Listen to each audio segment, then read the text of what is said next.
My name is Deco and welcome to RD News. Our current topic is the California condors. These are great animals and they're really strong and fast. They can fly at up to 55 miles per hour. Yes, 55 miles per hour. Today we have two experts with us that will discuss the overhunting and pollution that causes California condor population to dwindle. We have another person who loves and admires the condors. He watches them in his free time. Here's Ethan with some information about the condors. The California condor was once a thriving species, about 2 centuries ago before the settlers came to America.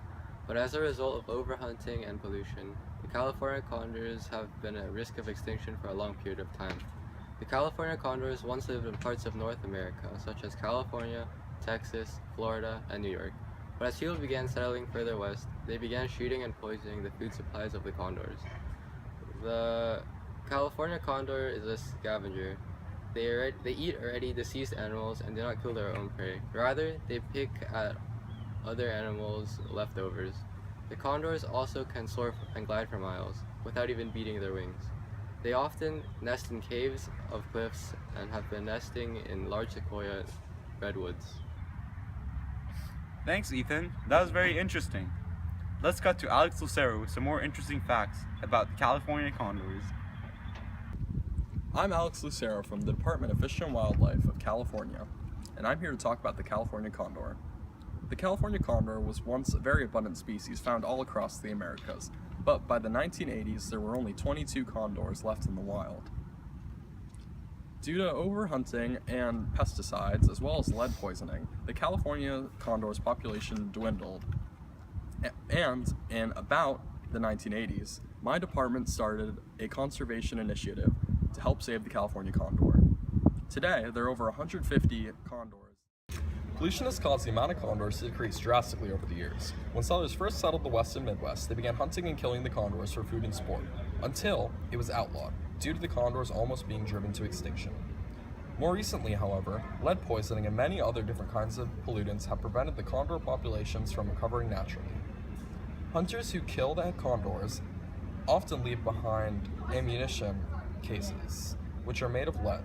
The lead is indigestible to the condors, often causing the condors to get sick, and in larger amounts can kill them. The condors, being scavengers, feed on the carcasses of already dead animals, which can contain lead from the hunters, or nearby, where lead cases can be found from the hunters.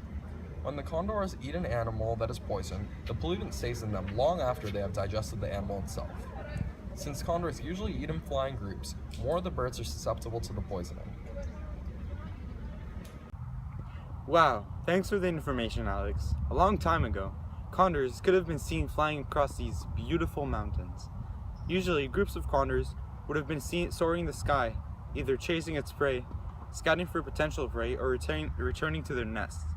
Now let's cut to Peter, an extremely passionate person, a member of the Ventana Life Society, also known as the VWS, who dedicates his life to saving these magnificent birds. Hi, my name is Peter and I'm a member of the Audubon Society. I'm a lifelong bird enthusiast. I've been watching California condor since 1970. California condors are these great magnificent birds that glide gracefully through the air looking for food on the ground. They're prehistoric birds that go back a very long time, ever since before Europeans came to America, and I've been a lifelong observer of them. California condors have soon become extinct in the 1980s. In the 1980s, I started seeing less and less of the California condors in the wild, and by the late 1980s, I have not seen a single one.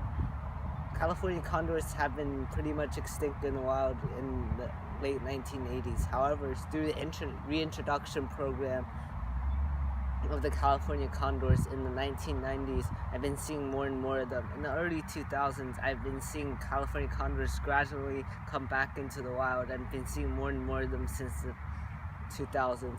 Nowadays, I can occasionally see California condors in the canyons back there, and they become more frequent. In the future, we must continue to protect these great, magnificent birds and not let them become extinct again.